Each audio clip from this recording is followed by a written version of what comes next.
In the late 1990s, Prince dropped a sentence that sliced straight through the music industry. "Some famous people aren't destroyed by drugs," he said. "They're destroyed by what they bring into the bedroom." To understand that warning, you have to understand the world he was talking about. From 1980 to 1995, black R&B and soul moved under brutal, unwritten rules. Being gay didn't just mean criticism. It meant erasure. Careers could vanish. Contracts could quietly die. Backstage gospel values still ruled the air. Sex wasn't sold as freedom. It was framed as sin. Artists were told that desire weakened the soul, that the body was a doorway, and that crossing certain lines invited something dark inside. Prince was obsessed with that war. Soul versus flesh. God versus temptation. His songs about possession, alter egos, and dirty minds were not just shock tactics. They were evidence of his fear of what desire could do to a person who believed their body did not fully belong to them. He watched other artists unravel after secret nights. Panic attacks after intimacy. Sudden vows of celibacy. Dramatic returns to church. So when Prince spoke about the bedroom, he wasn't really talking about sex at all. He was talking about a place where fame, faith, and terror collided in the dark. I, Little Richard, the man who believed the bedroom was a doorway, 1950s, 1970s. Little Richard's torment didn't begin under the stage lights. It began long before anyone screamed his name. In Macon, Georgia, Pentecostal sermons taught him as a boy that the body was weak and desire was dangerous. Flesh was not just risky, it was an opening. By the early 1950s, when Richard stepped onto southern stages in makeup and flamboyant clothing, he was already living two separate lives. On stage, he was explosive, wild, untouchable. Off stage, according to people who knew him, then he was a man who feared what came after the show more than the show itself. By 1955, as Tutti Frutti turned him into a national sensation, a pattern began to emerge. After certain nights away from the spotlight, Richard would disappear into hotel rooms and reappear shaken. Band members from that era later claimed they heard him through the walls crying, praying at full volume, sometimes shouting scripture like a man trying to drive something out. These were not drug binges in the classic sense. They were episodes. According to people he confided in, Richard said he felt something cling to him after intimacy, as if desire had invited a presence he could not shake off. He didn't say he only felt guilty. He said he felt followed. By early 1956, touring relentlessly across the United States, the episodes reportedly intensified. Later accounts describe Richard waking abruptly after private encounters, trembling, convinced he was under spiritual attack. He reached for the only language he knew: demons, temptation, possession. In his mind, the bedroom was no longer just a place to sleep. It was a battleground. The breaking point came in October 1957. While flying to Australia for a major tour, Richard said he saw a fireball streak across the sky. Publicly, that story was presented as a sign from God. What happened next cannot be argued away. Within days, he cancelled shows, walked away from the tour, and quit rock and roll at the peak of his power. He returned to the United States, enrolled in Bible college, and began publicly condemning the same music that had made him a star. To the outside world, it looked like a sudden conversion. Privately, people close to him said the fear had been building for months. Richard believed he had gone too far, that something had entered his life through his desires, and that abandoning rock was the only way to slam the door shut. From 1958 into the early 1960s, he preached with a kind of urgency that startled even church audiences. He warned that rock and roll was not only sinful but spiritually dangerous. In sermons and interviews, he repeatedly linked sex, temptation, and evil. He described waking in terror after moments of intimacy and needing long prayer sessions to feel clean again. Church associates later spoke of him weeping and begging to be freed from what he believed had a hold on him. No psychiatrists. No therapy. Only deliverance. But the cycle didn't end. By 1964, Little Richard returned to secular music, touring with the Beatles. For a brief moment it looked like he had made peace with himself. Then, according to friends, the fear returned. The pattern repeated. After closeness, after secrecy, he would spiral inward. In 1966 he again pulled away from rock, citing spiritual danger. Every return to fame was followed by another collapse into fear.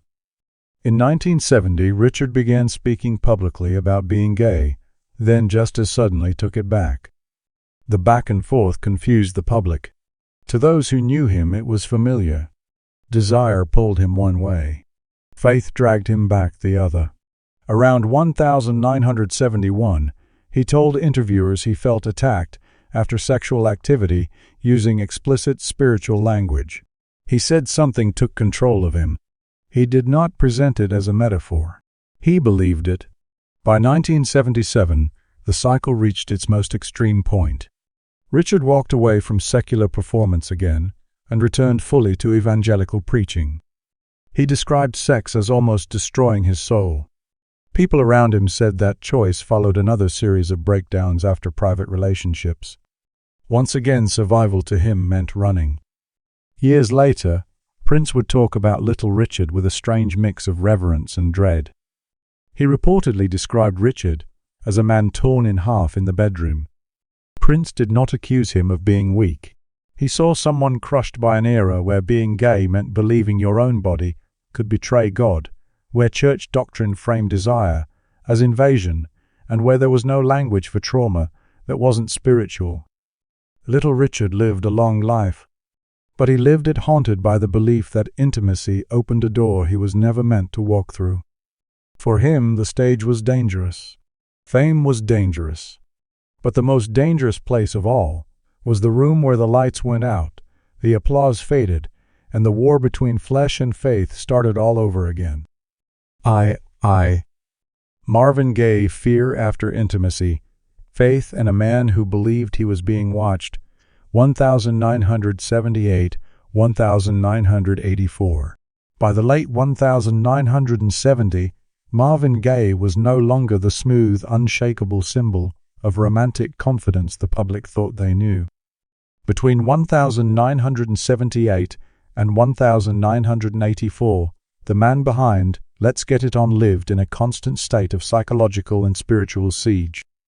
In Los Angeles, music circles, quiet rumors moved wherever he did, rumors of bisexuality, rumors of secret relationships, rumors that Marvin's deepest fear was not being exposed, but what he believed happened to him afterward. People who lived with him or spent long stretches in his orbit described a pattern that was too consistent to ignore. After intimate encounters, especially those kept completely off the record, Marvin did not relax. He fractured. He would pace through rooms late at night, checking windows, listening at doors, insisting someone or something was watching him. This wasn't the loud, messy gossip shouted by tabloids. It was the kind of thing family members, former partners, and housemates whispered reluctantly years later. Marvin, they said, believed intimacy left him spiritually exposed. During those years, he was known to jolt awake in the middle of the night, drenched in sweat, whispering prayers under his breath. Sometimes he rushed to the bathroom, turned the shower to freezing, and stood under the water fully clothed, as if cold impact could shock his mind back into control. Other times he sat on the edge of the bed, shaking, murmuring Bible verses. Those close to him said these episodes often followed nights when Marvin believed he had crossed a line he could never name publicly. The fear was not simple shame. He spoke about it as surveillance-like intimacy had triggered pursuit. This mindset didn't appear from nowhere. Marvin was raised in a rigidly religious home, ruled by a father whose sermons preached strict moral codes, while his hands dealt violence behind closed doors. Sex in Marvin's childhood was not explained as connection or tenderness. It was framed as weakness, as sin, as a doorway to judgment. That doctrine never left him, even when his career was built on sensuality. By 1978, Marvin's mental state was collapsing. He fled the United States, first to Hawaii, then to Europe, eventually settling in London, and later Austin, Belgium. Officially, he was escaping taxes pressure from the label and industry conflict. Privately, people who knew him believed he was running from himself. He feared Los Angeles. He feared his own impulses. Most of all, he feared what his mind did to him after intimacy. During his exile, he recorded what would become In Our Lifetime, released in 1981. It was not a victory lap. It sounded like a confession wrapped in paranoia. The lyrics circled guilt, punishment, judgment, spiritual failure. Love no longer appeared as a safe refuge. Pleasure came with an echo of dread. God was still present in the songs, but distant, watching, not answering. To listeners who paid attention, something was clear. Marvin was no longer singing about sex as connection. He was singing about it as consequence. In interviews from that period, he spoke in cryptic, fragmented phrases about being out of alignment with God. He described being attacked, spiritually talked about unseen enemies. He believed people wanted to poison him, control him, destroy him. Yes, drugs were part of his life, but those who were there insisted the fear was older than the cocaine. The panic flared after intimacy, not just after intoxication. This is where the rumors hardened into an unspoken rule in L.A. Within certain industry circles, it was quietly accepted that Marvin's sexuality was more complicated than his public image allowed. There were no signed confessions, no on-the-record declarations, only patterns. Sudden withdrawals. Vanishing acts. Panic followed by desperate religion. Marvin never fully named it, but he spoke often of temptations he believed he could not survive. He said giving in left him spiritually weakened, like something had slipped past his defenses. From afar, Prince watched all of this. He admired Marvin deeply musically, emotionally, spiritually. But according to people close to him, he was also frightened by Marvin's decline. Prince saw a man who sang about desire, louder than almost anyone on earth, and yet seemed convinced that desire was undoing him. A man whose faith and fear had begun to devour each other inside his chest. Prince later remarked that Marvin was too open spiritually, suggesting he believed Marvin didn't know how to guard himself from the darkness he absorbed. By 1983, Marvin had returned to the United States and released Midnight Love, which included sexual healing. To the public, the song sounded like reclamation, a man finding salvation through touch. To the people inside his house, it was another contradiction. Marvin remained deeply religious, deeply afraid, still certain that intimacy carried danger. He reportedly prayed obsessively, even as he recorded songs about healing through physical closeness. The gap between what the world heard and what he lived was widening. At home, paranoia thickened. Marvin became convinced people were listening behind walls, watching him through windows, judging every move. After intimacy, the fear sharpened. He would withdraw into isolation, sometimes refusing to let anyone touch him for days. He told people he needed to cleanse himself. The cold showers came back. The long whispered prayers returned. Silence settled heavy over the house. By 1984, the fear had swallowed nearly everything. Marvin moved back in with his parents, a decision that became the final, fatal turn. He was emotionally regressed, spiritually exhausted, and mentally brittle. The same man who once embodied effortless confidence now believed he was surrounded by threats, both human and unseen. The bedroom, the place his songs had once sold as pure pleasure, had become in his mind a zone of anxiety and supernatural danger. When Marvin Gaye died on April 1, 1984, shot by his own father, the world focused on the violence, the argument, the gun. Few paused to trace the years of fear that led him there, the panic after intimacy, the belief that desire weakened his soul, the expectation that pleasure would be punished. Prince never forgot Marvin's story. To Prince, Marvin Gaye was proof that you could build an empire on songs about sex and still be destroyed by what you believed sex did to your spirit. He did not see Marvin as immoral. He saw him as unprotected, a man raised to think pleasure was a trap, and that once you stepped into it, something followed you out. Whether Marvin was haunted by trauma, faith-fueled paranoia, or what he truly believed was spiritual pursuit, the outcome was the same. Between 1978 and 1984, Marvin Gaye lived in fear of what happened after intimacy, and that fear shaped his music, his isolation, and the path to his end. Sylvester living openly, dying, afraid of what entered him. 1976–1988. Sylvester chose a path the others did not dare to walk.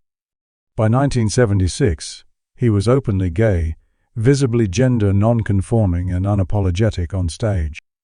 In San Francisco's disco underground, he was freedom-made, flesh falsetto, soaring sequins burning under club lights, joy turned into sound. But behind that liberation, another story unfolded, quiet, private, and according to those who loved him, terrifying. Because while Sylvester lived openly, he did not live peacefully. People who shared apartments with him in the late 1970s remembered a pattern that always seemed to return. After intimacy, the music often stopped. The laughter thinned. He would withdraw into himself, first in silence, then in sudden collapse. He spoke of losing control of his body, of feeling overtaken, of something slipping inside him that he could not command to leave. He didn't describe it in medical terms. He used spiritual language. He said he felt entered, taken, not alone in his own skin. These moments weren't performances for an audience. They happened behind closed doors with no cameras, no spotlight, no applause to chase. By 1978, You Make Me Feel Mighty Real had made him an icon. On stage, he radiated power. Off stage, he slept badly. Friends said he would jolt awake, gasping, disoriented, convinced his body no longer fully responded to him. He would pace rooms at dawn, hands shaking, repeating the same idea: he had let something in.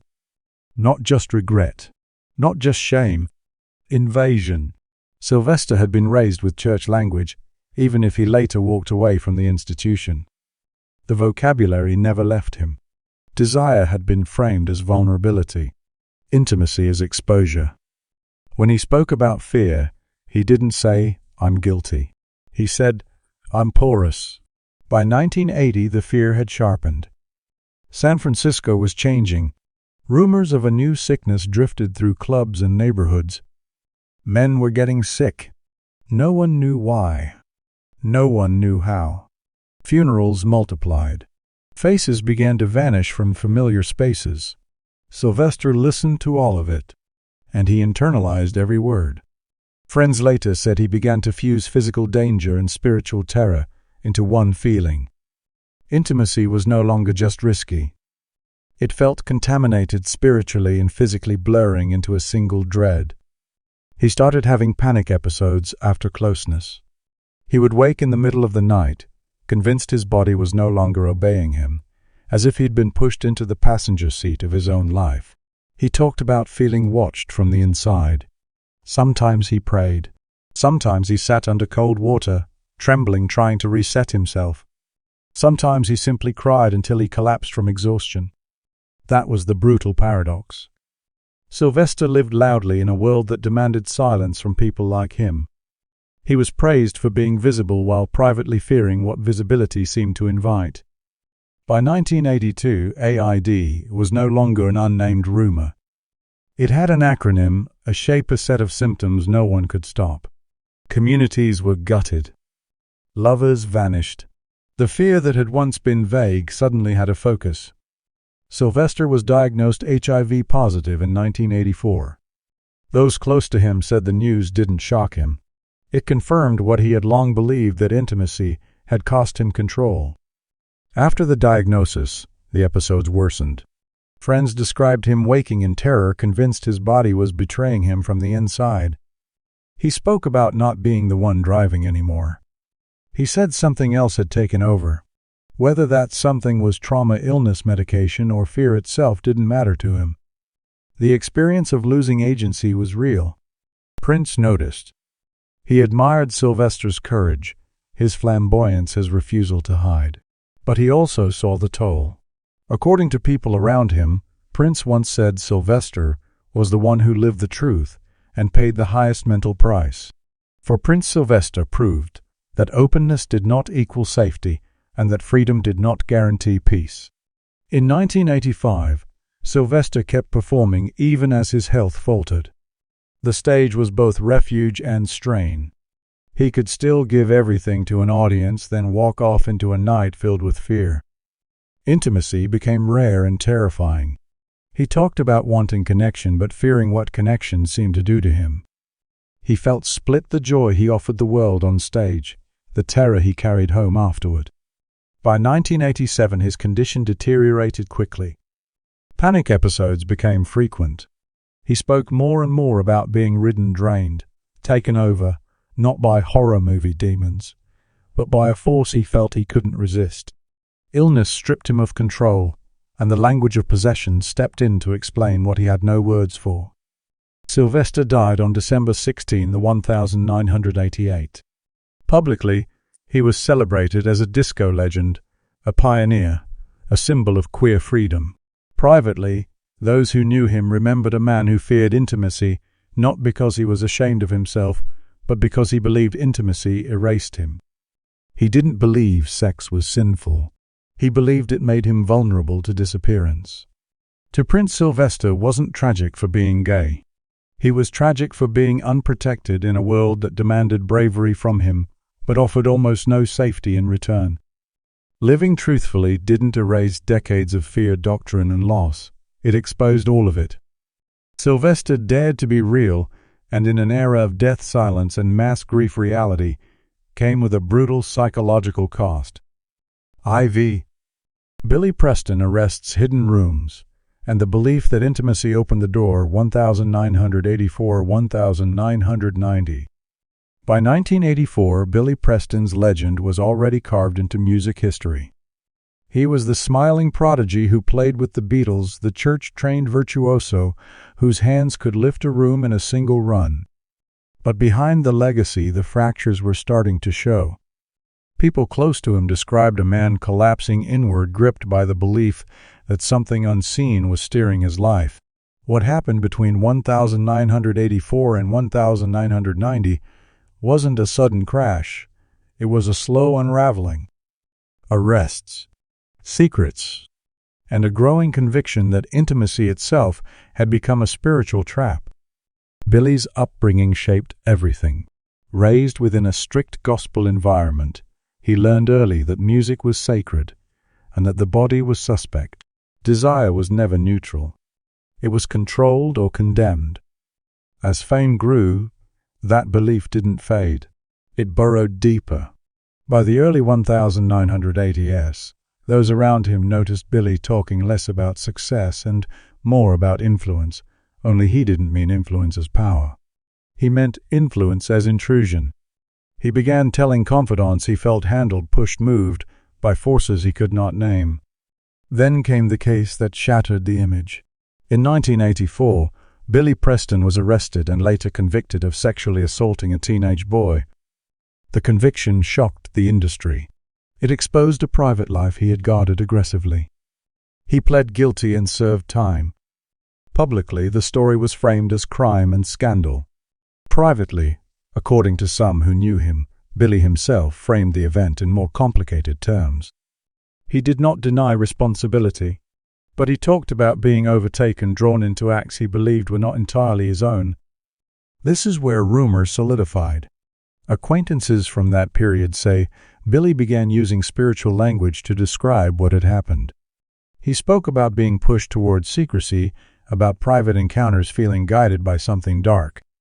Once he crossed certain lines, he said control seemed to slip.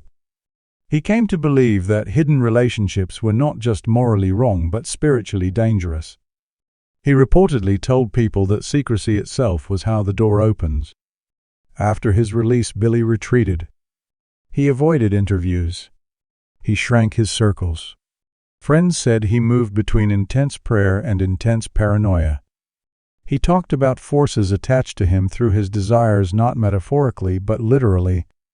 There were nights, they recalled, when Billy would wake suddenly pacing, sweating, convinced he was being directed by something beyond him. He prayed out loud sometimes for hours.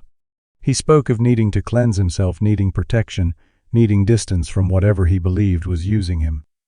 He told people that once sex was wrapped in secrecy, it stopped being just human weakness and became something else, something that watched, waited, and returned. His gospel foundation gave him a framework where trauma was interpreted as spiritual warfare. There was no room for words like abuse, compulsion, or mental health. There was only sin, attack, and deliverance. Fear filled in everything therapy never touched. Fear demanded an enemy. By 1986, Billy's mental health had visibly deteriorated. People saw sharp mood swings, intensified belief in outside control. He became increasingly convinced that parts of his life were no longer his own. He described certain impulses as foreign, as if his body had become contested territory. The industry largely backed away. His career stalled. Offers dried up. The same world that once celebrated his talent now said his name in hushed, uncomfortable